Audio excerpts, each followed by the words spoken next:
हाल ही में यूपीएससी के परिणाम घोषित हुए थे, जिसमें पानीपत की दो बेटियों ने पूरे पानीपत जिले और पूरे प्रदेश का नाम रोशन किया था। वहीं सोनीपत जिले के प्रदीप मलिक ने पूरे देश में पहला स्थान हासिल करके पूरे देश का नाम रोशन किया था। ऐसा ही पानीपत की एक बेटी ने यूपीपीएससी यानी उत्तर प्रदेश लोक सेवा आयोग में पहला स्थान हासिल किया। इस वक्त अनुजा नेहरा हमारे साथ हैं, हम उनसे खास बातचीत करेंगे। अनुजा जी, सबसे पहले बहुत बहुत बधाई पंजाब केसरी टीवी की तरफ से।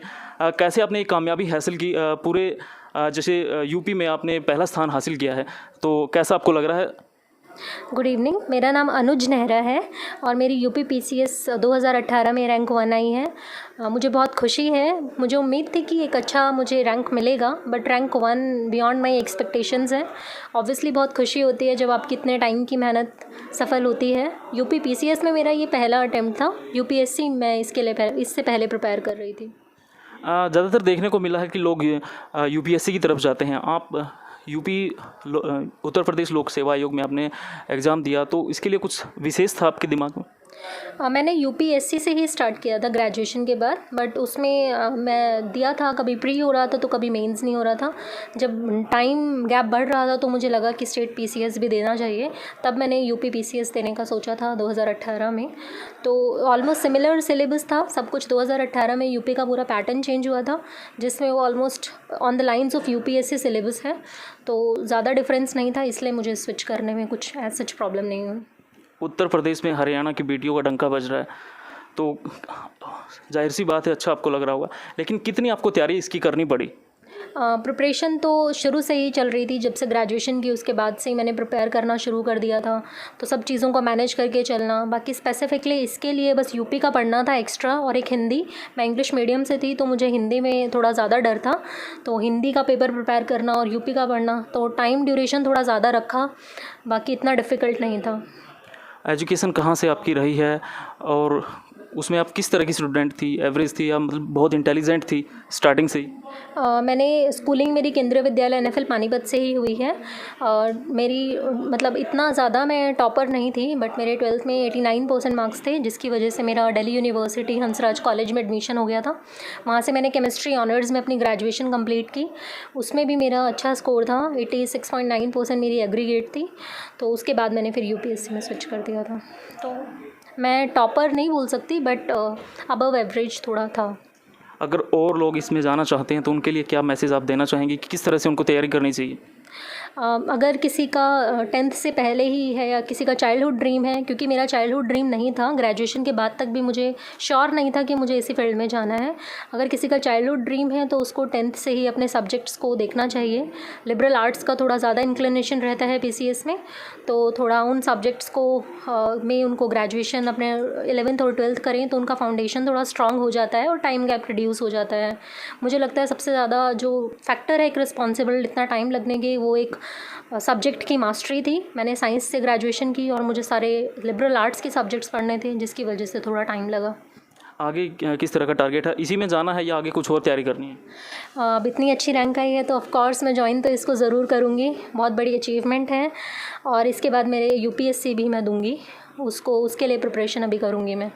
जैसे आप ज्वाइन करेंगी, आपने कुछ टारगेट भी बनाया होगा कि मैं इस तरह से काम करूंगी, एक नया जोश होता है, अब युवा हैं, तो किस तरह से आप काम करेंगी? क्या आपका मेन टारगेट रहेगा कि मैं इसमें अच्छा काम कर सकती हूँ, किस में आप लोगों की सेवा कर सकते हैं?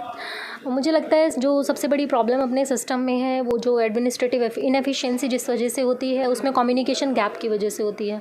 जो लोगों के लिए योजनाएं बनती हैं, लोगों को तक वो पहुंचती नहीं है। सबसे बड़ी प्रॉब्लम ही यही है।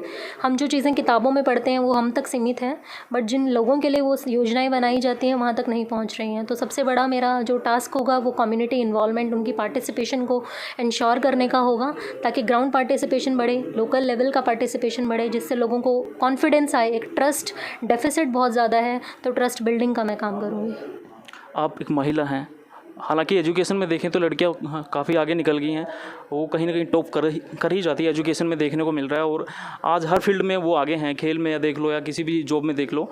तो महिलाओं के लिए कुछ विशेष आपके पास कोई प्लान है कि हम उनके लिए कुछ बेस्ट कर सकते हो? महिलाओं को एज सच प्लान की ज़रूरत नहीं होती है, वो अपने आप में बहुत डिटर्मिन्ड होती हैं। बट हाँ, उनके पेरेंट्स को मैं एक चीज़ ज़रूर बोलना चाहूँगी कि मेरी इस अचीवमेंट में सबसे बड़ा रोल मेरे पेरेंट्स का है, मेरे भैया का है। तो जो पेरेंट्स का ये मोटिवेटेड रहना और अपनी बच्चे को मौका देना बहुत ज़रूरी है, क्योंकि जब आप किसी बड़े एग्ज़ाम की प्रिपरेशन करते हो तो at the back of the mind आपको रखना पड़ता है कि इसमें फेल्योर्स आएंगे, और ये ऐसा प्रोसेस होता है जिसमें पूरा साल लग जाता है एक पेपर में ही। तो अगर फेल्योर आया तो आपकी लाइफ से एक साल जाता है, तो इतना मौका नहीं दिया जाता लड़कियों को। तो सबसे ज़रूरी है उनको मौका दिया जाए और उनकी मेहनत पर विश्वास किया जाए। इस एग्ज़ाम को पास करने के लिए किस तरह की आपको परेशानी, किसी तरह की परेशानी भी आपको झेलनी पड़ी?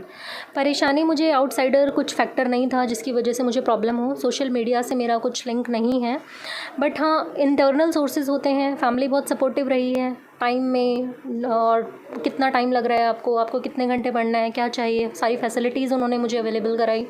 बट हाँ, एक इंटरनल फैक्टर्स होते हैं, क्योंकि जब आप कॉन्टिन्यूसली किसी एग्ज़ाम के लिए प्रिपेयर कर रहे हो तो उसमें फेल्योर्स आते हैं।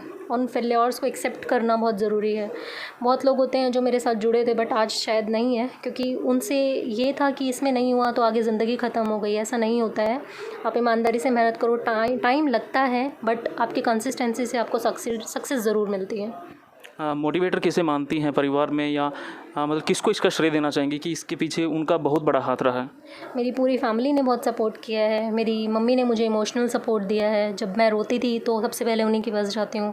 उन्होंने सबसे ज़्यादा, उनका रोल रहा है मेरी लाइफ में, सबसे ज़्यादा उनका इन्फ्लुएंस रहा है मुझ पे। पापा से मुझे डिसिप्लिन मिला बहुत सीखने को। भैया मेरे डॉक्टर हैं, उन्होंने अभी अपनी सर्जरी कंप्लीट की है, तो उनसे पढ़ने की इंस्पिरेशन बहुत मिलती थी। तो उनसे बड़ा आइडियल मेरे लिए कोई नहीं है पढ़ाई के लिए। मेरे घर में ही ऐसा माहौल था कि मुझे जो चीज़ मोटिवेट करती थी। तो पूरी फैमिली मेरी बहुत बड़ी इंस्पिरेशन रही है मेरे लिए पूरे प्रोसेस में। बहुत बहुत शुक्रिया पंजाब केसरी टीवी से बात करने के लिए। एक बार फिर पंजाब केसरी टीवी की तरफ से आपको बहुत बहुत बधाई। तो ये थी अनुज नेहरा, जिनका साफ तौर पर कहना है कि पूरी फैमिली पूरी सपोर्टिव रही है, उन्हें किसी तरह की दिक्कतों का सामना नहीं करना पड़ा। काफ़ी एजुकेटेड फैमिली है।